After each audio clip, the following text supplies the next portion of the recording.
Assalamualaikum warahmatullahi wabarakatuh. Alhamdulillahilladzi ja'ala as-sa'adata fi suhbati su'ada wa afada min ulumihi wa asrarihi ala qulubil arifina wal awliya.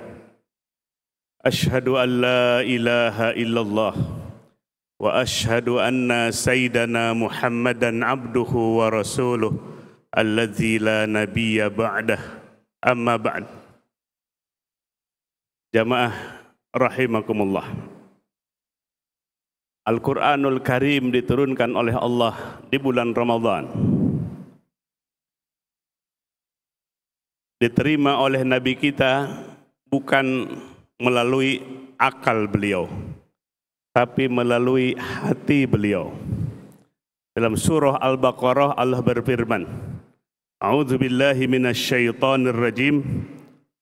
Qul man kana aduwwan li Jibril fa innahu nazzalahu ala qalbika biiznillah. Katakan wahai Nabi, barang siapa yang memusuhi Jibril alaihi salam, sesungguhnya Jibril itu menurunkan Al-Quran kepadamu, menurunkan Al-Quran ke dalam hatimu atas perintah Allah. Al-Quran diterima oleh Nabi melalui kolbu atau hati Nabi.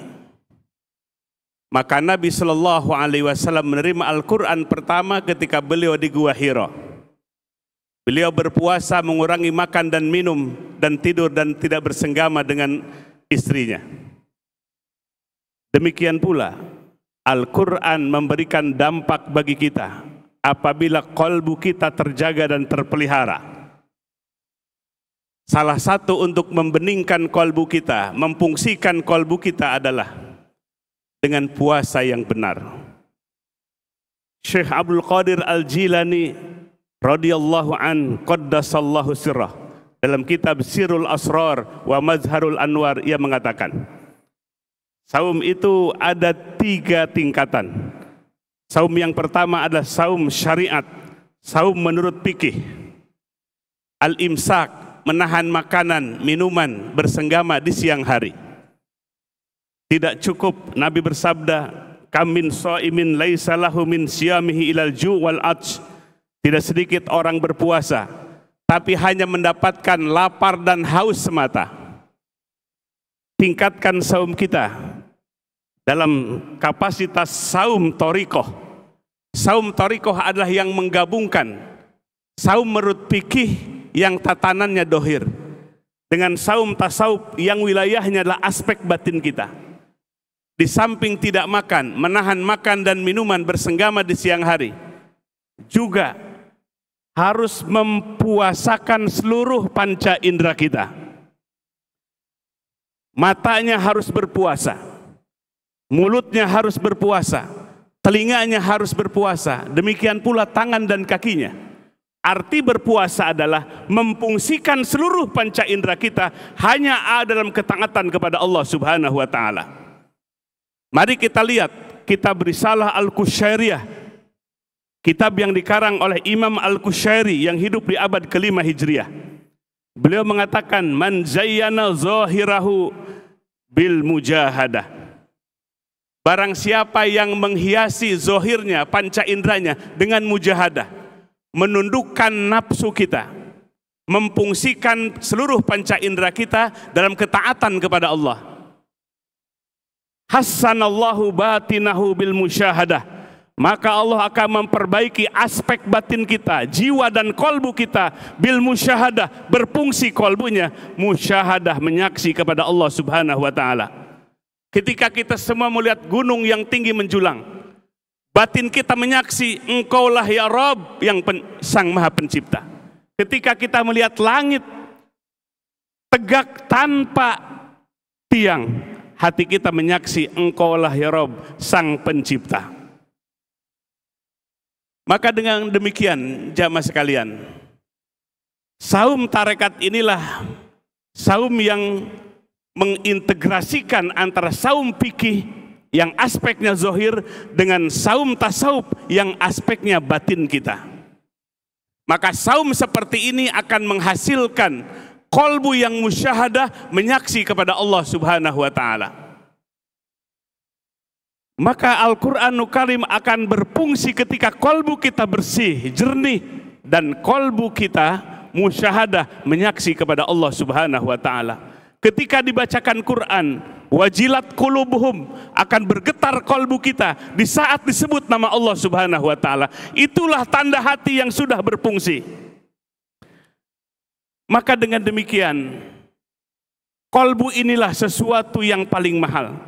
Puasa disyariatkan oleh Allah Subhanahu wa Ta'ala bukan untuk melemahkan fisik kita, lalu kita bermalas-malasan di siang hari di bulan Ramadan. Tapi saum kita adalah bagaimana kita memfokuskan kembali, memperhatikan kembali aspek yang paling esensial dalam diri kita. Itulah batin atau kolbu kita. Para ulama sufi mengatakan, al-qalbu huwa jauharul insan. Kolbu manusia adalah esensi, permata yang paling berharga dalam diri manusia. Kolbu adalah mahalu nadhari Rabbi, tempat melihatnya Allah pada setiap hambanya. Allah tidak melihat fisik kita, Allah tidak melihat nasab kita, Allah tidak melihat harta kita, Allah tidak melihat warna kulit kita.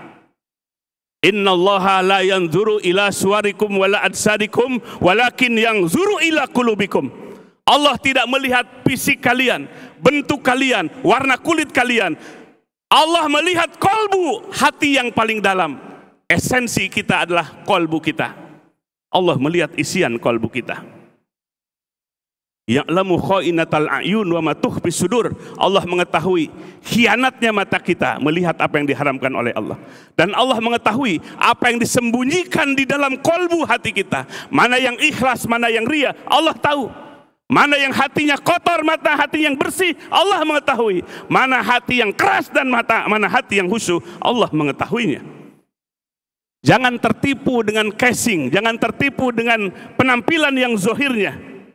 Tapi kita melupakan aspek yang paling esensi dalam hidup ini, itulah kolbu kita. Jamaah rahimakumullah, kesempatan terindah dan terbaik bulan Ramadan untuk menyucikan kembali kolbu kita dari kerak-kerak noda-noda dosa 11 bulan yang lalu. Maka oleh sebab itu, kolbu yang hidup akan menikmati ibadah. Wajada halawatal iman, sabda Nabi, hatinya akan merasakan manisnya iman, nikmatnya sujud, meneteskan air mata ketika sujud, ketika baca Al-Quran. Salat kita bukan untuk memuliakan Allah, tapi salat kita adalah untuk kita. Puasa kita untuk kita. Jalankan semua rangkaian ibadah dengan sepenuh hati kita, sebab kembali untuk diri kita. Di saat ruh sudah di tenggorokan, disitulah al-yawma tujzaun, firman Allah, mulai dibalas seluruh pahala kita. Betapa indahnya di saat sakaratul maut, Allah putar catatan amal kebaikan. Di saat tarawih hati yang khusyuk, ketika baca Quran, melangkah kaki ke masjid dengan hati yang penuh kehusuan. Betapa indah dan tersenyum ketika sakaratul maut. Ketika ruh akan keluar dari jasad kita, Allah perlihatkan ma'wahu, tempat kembalinya adalah surga. Sebaliknya betapa sedihnya ketika orang tidak sempat bertobat kepada Allah. Datang sakaratul maut, ruh di tenggorokan, Allah putar catatan keburukan dan kejahatannya. Betapa malangnya nasib hamba tersebut. Kemudian saat ruh keluar dari jasadnya, Allah perlihatkan ma'wahu, tempat nerakanya, neraka yang menyala-nyala. Mudah-mudahan sholat tarawih kita, kaki kita melangkah ke tempat ini, membersihkan kolbu kita, menghidupkan kembali hati kita, menjadi ibadah kita bergairah. Ibadah kita menjadi penuh dengan kenikmatan dan kebahagiaan karena hati yang telah berfungsi kembali. Hasbunallahu wa ni'mal wakil, ni'mal maula wa ni'man nasir. Assalamualaikum warahmatullahi wabarakatuh.